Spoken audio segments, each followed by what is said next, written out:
Bonjour à chacun, je vous présente un petit sujet qui concerne la saponification. Alors en termes de réactifs, il nous faut un corps gras, donc c'est souvent de l'huile, ça peut être par exemple de l'huile d'olive, donc un triglycéride que l'on doit mélanger alors à chaud ou à froid, ça dépend, avec la soude, hydroxyde de sodium. On peut rajouter éventuellement de l'eau dans le mélange réactionnel et nous formons du savon et de la glycérine appelée glycérol. Dans notre cas en TP, on peut faire également une saponification à froid, donc c'est très répandu. Vous avez un petit protocole de formation. Et en général, on met la soude en défaut et le corps gras, par exemple l'huile en excès. Donc on obtient, comme la photo le montre, un savon qui peut être donc un savon sur gras à quelques pourcentages si l'huile d'olive, par exemple, est en excès. Donc voici un sujet que l'on va traiter ensemble, qui était tombé au baccalauréat. Alors, concernant cet exercice, les savons connus depuis l'Antiquité, on vous interroge sur un savon dont le nom est l'oléate de sodium, formule C17H31COO-, Na+. Donc pour les savons, on a toujours un cation ici, Na+, ou K+, c'est selon. Et vous avez ici un carboxylate, alors argumenté autour d'une chaîne carbonée très longue, et une terminaison ion type carboxylate en COO-. Alors on vous dit préalablement que le savon a été obtenu à partir de l'acide oléique C17H31COOH. Donc on reconnaît évidemment un acide gras, le groupe carboxyle évidemment, et une chaîne carbonée où le nombre de carbone dépasse allègrement le 4, 17 carbone. Donc nous avons affaire à un acide gras typique. On vous demande en question 1.1 si cet acide gras est saturé ou insaturé. Alors pour ce type de réponse, on peut préciser qu'on aura une forme dite saturée si nous avons une chaîne carbonée en CN H2N+1, bien sûr munie du groupe carboxyle COOH. Donc si on a N carbone, on devrait avoir 2N+1 H. À ce moment-là, la chaîne est dite saturée, c'est-à-dire que des liaisons simples, covalentes, carbone-carbone, pas de double liaison. On vérifie cela ici. Donc ici, N égale 17 carbone. Donc vous voyez pour la chaîne principale, je ne parle pas du groupe fonctionnel, mais que la chaîne principale, 17 carbone. Conséquemment, vous faites 2N+1 égale, donc 2 fois 17 plus 1 égale donc 35 hydrogènes en théorie. Donc si vous avez affaire à un acide gras dit saturé, on devrait avoir C17H35COOH. Alors ce n'est pas le cas ici, on a H31. Donc en réalité, l'acide ici présenté, donc l'acide oléique, est forcément insaturé.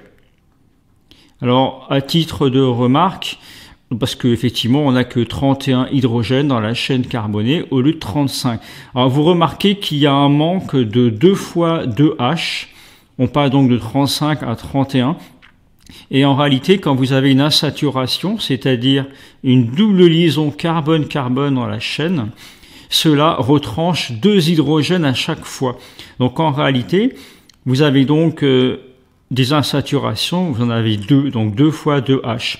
Donc en réalité, dans l'acide oléique, qui participe donc à la formation de ce savon indirectement, dans cette chaîne carbonée-là, vous avez très probablement, même certainement, 2 insaturations dans cette chaîne carbonée. On ne sait pas où, mais en tout cas, vous en avez 2.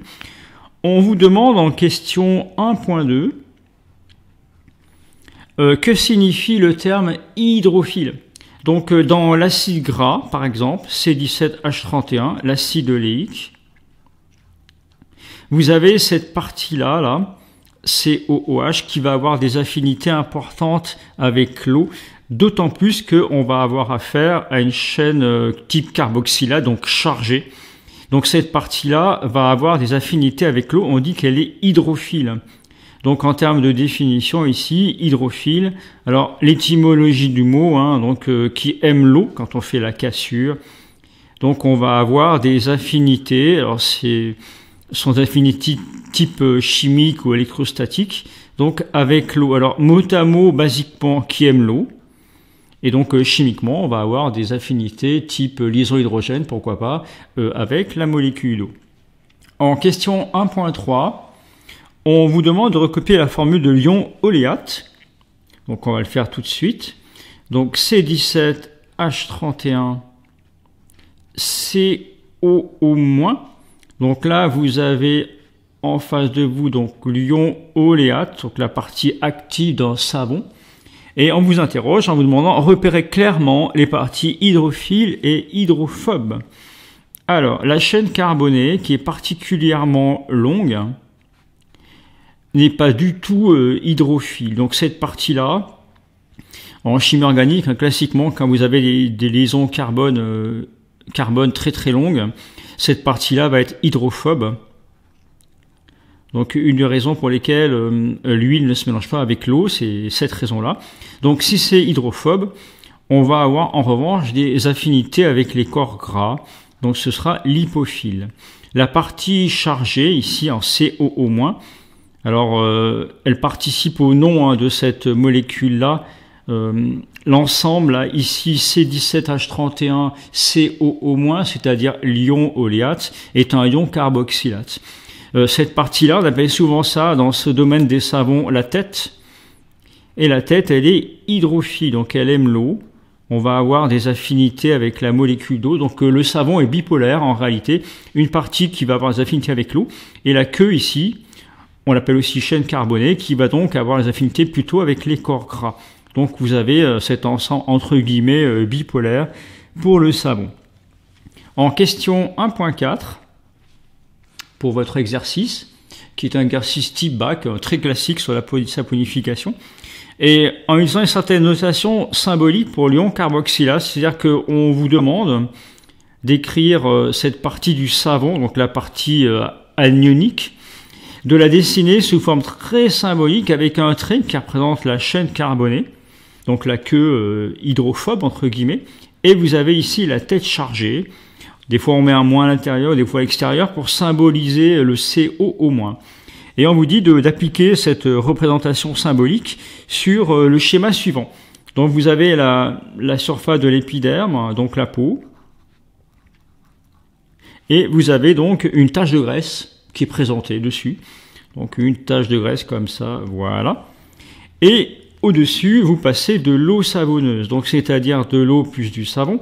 Et on vous demande de représenter un peu ce modèle de molécules de savon dessus. Alors c'est très simple, la chaîne carbonée étant lipophile, donc là on rappelle que c'est une tache de graisse, d'accord. Donc la chaîne carbonée va s'orienter comme ça, et la tête qui est hydrophile va plutôt rester dans l'eau.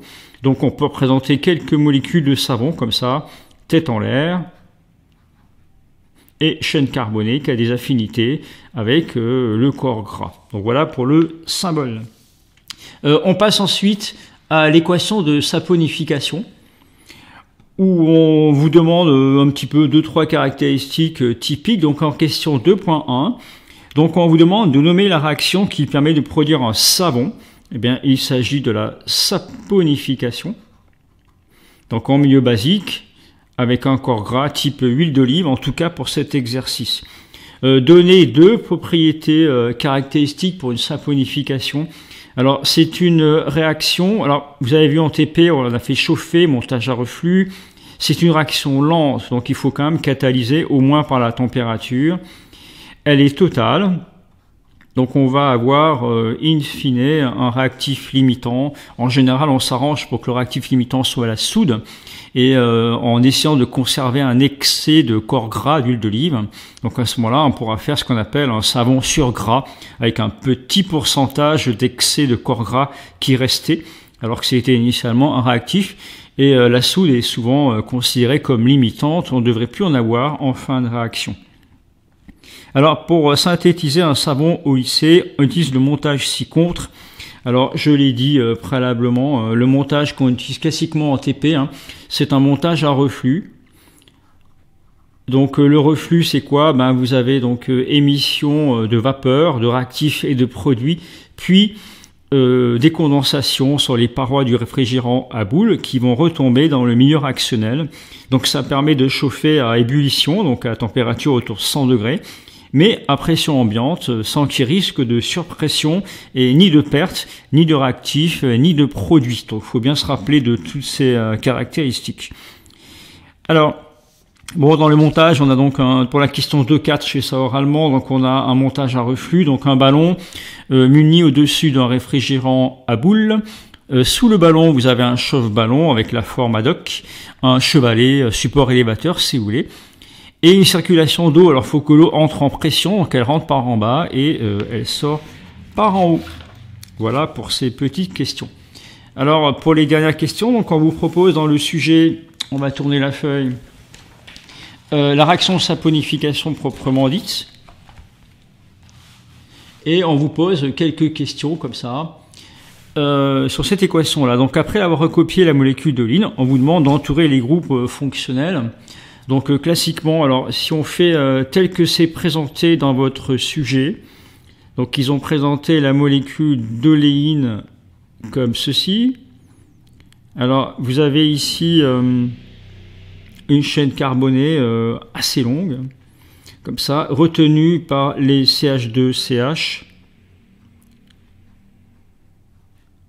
Voilà. Donc ce type de corps gras, alors on appelle ça un triglycéride, on appelle ça un corps gras. Ici, c'est de l'huile, hein, très concrètement, et on vous demande les groupes fonctionnels. Donc typiquement, ce sont les groupes COO qui sont entourés de chaque côté par des atomes de carbone. Donc faites attention, ce ne sont pas des groupes acides, mais on appelle ça des groupes ester. Donc il y en a 3. Et comme cette molécule est issue d'une chaîne carbonée ici qui provient du glycérol, cette molécule porte également le nom de triester du glycérol. On appelle ça un triglycéride. Donc en l'occurrence, d'après le sujet, il s'agit ici de l'oléine, hein, participant donc à la composition de l'huile d'olive. Voilà. On fait réagir ça en milieu extrêmement basique avec de la soude et on obtient à chaud, avec une certaine durée de fonctionnement, un savon, l'oléate de sodium, plus un produit D inconnu. Alors, on regarde en question 3.2, donc ça a été explicité oralement, donc oléine, triglycéride, c'est-à-dire un triester issu du glycérol. En question 3.3, dans votre sujet, on vous demande de donner la formule semi-développée et le nom du produit D. Alors on voit que dans cette réaction totale, il se forme un savon, donc il y a eu ouverture de la chaîne carbonée. Donc en réalité ici c'est un peu comme une hydrolyse en milieu basique, on a cassé cette partie-là de la chaîne carbonée et on va récupérer une molécule D finale. Donc quand vous regardez la molécule D, alors les OH ici proviennent de la soude. Donc on récupère la chaîne carbonée initiale qui est là, et elle va être substituée par 3 groupes OH. Donc en fait la molécule D c'est celle-ci, vous la reconnaissez tous, hein. Il s'agit du glycérol. Alors si on vous demande d'entourer le groupe fonctionnel, n'oubliez pas quand même. Donc là vous avez affaire à 3 groupes identiques. Alors méfiez-vous pour le nom, hein. C'est pas alcool, c'est hydroxyle. Et effectivement, à chaque fois, cela correspond à une fonction alcool. Donc voilà pour la réponse. Donc la molécule D représente du glycérol.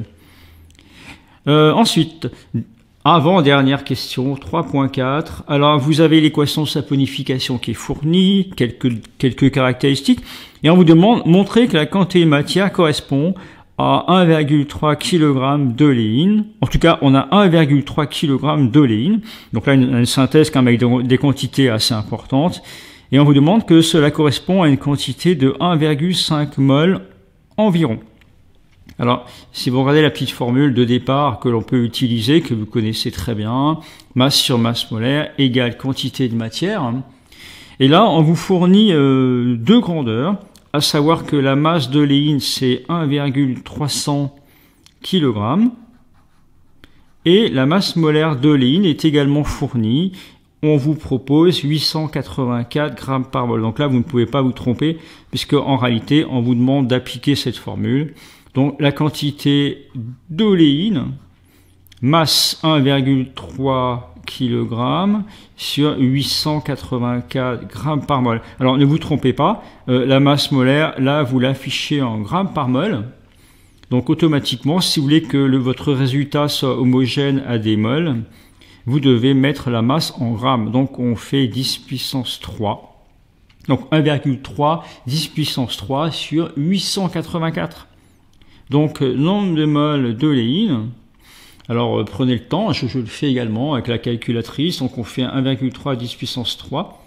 Vous divisez par 884. Je vous laisse le temps de faire le calcul. On trouve alors en sortie brute de calculatrice 1,47, 0,6 mol, etc. Vu la question, on vous demandait montrer que l'on a trouvé 1,5 mol environ. Donc effectivement, à l'arrondi, mettons à deux chiffres significatifs, on obtient effectivement le 1,5 mol en quantité. Dernière question, 3.5. Donc essayez de réussir ces questions-là qui sont vraiment très classiques. On vous demande ensuite de calculer la quantité de savon en mol obtenue à partir de 1,5 mol d'oléine. Alors les proportions dans les équations comme ça, on doit les conserver en mol. Donc ne travaillez pas avec des proportions en masse, ça ne fonctionne pas. Or la quantité d'oléine, quand vous regardez votre équation, on vient de trouver 1,5 mol. La réaction étant totale, on forme du savon. Alors le savon, c'est l'oléate de sodium. Alors on précise ici C17H33COO-Na+. Alors faites attention, c'est bien cela le savon. Et quand vous regardez les coefficients stoichiométriques, pour une mol, on va dire en quantité d'oléine, vous avez formé 3 fois plus de mol de savon. Donc la quantité de savon, N savon, va donc être égale à 3 fois la quantité d'oléine en proportion. On a le droit de l'écrire puisque nous travaillons ici en quantité de matière, c'est-à-dire en mol. Donc la quantité de savon est égale, donc en théorie bien sûr, action totale, aucune perte, tout cela est très théorique. Donc on trouve 4,5 mol de savon formé suite à la réaction totale de saponification. Alors, je rajoute une petite question, tout ça c'est bien joli, mais est-ce qu'on ne pourrait pas trouver la masse théorique de savon formé? Alors, question, bien sûr que oui. Alors, quand vous regardez la petite formule de base, la quantité égale masse sur masse molaire, vous voyez que nous avons trouvé à l'instant la quantité de matière de savon, donc 4,5 mol, aucun souci. Et si on vous demande la masse de savon, on veut cette grandeur-là, donc petit produit en croix. La masse égale donc la quantité de savon fois sa masse molaire. Alors pour la masse molaire du savon, regardez un petit peu au-dessus, c'est la masse molaire de tout cela. Donc C17H33, CO-, Na+. Donc on va essayer de regarder ça, on peut faire le petit calcul immédiatement. Donc la quantité 4,5 mol multipliée par la masse molaire. Alors vous voyez que les carbones, on en a 18 au total, 17 et 1, donc 18 fois 12 pour la masse molaire, plus les H, 33, bien 33 fois 1, plus les oxygènes, il y en a 2, donc 2 fois 16, et on n'oublie pas le Na+, sa masse molaire, c'est 23. Donc quand vous regardez cette masse molaire, je vous invite d'ailleurs à la calculer. Donc la masse molaire totale ici, on doit trouver normalement 304 grammes par mol, et vous multipliez par les 4,5 mol. Donc faisons cela ensemble, 4,5 fois 304, on trouve 1300, alors j'écris masse, savon. Soyez rigoureux dans vos écritures, donc de quoi il s'agit? C'est une masse, c'est du savon, égal. Alors si j'écris en entier, donc le nombre entier correspondant, 1368, et là interrogez-vous, vous avez des mols multipliés par des grammes par mol. Donc automatiquement, votre résultat est en grammes. On peut effectivement mettre un résultat, alors arrondi, mettons à 3 chiffres. On doit donc former, en théorie, si tout se passe bien pour la saponification, environ 1,37 kg de savon. Voilà pour cet exercice. J'ai essayé de prendre le maximum de temps pour les explications, essayer de le retravailler. C'est un exercice typique pour ce chapitre. Voilà, bon courage à tous.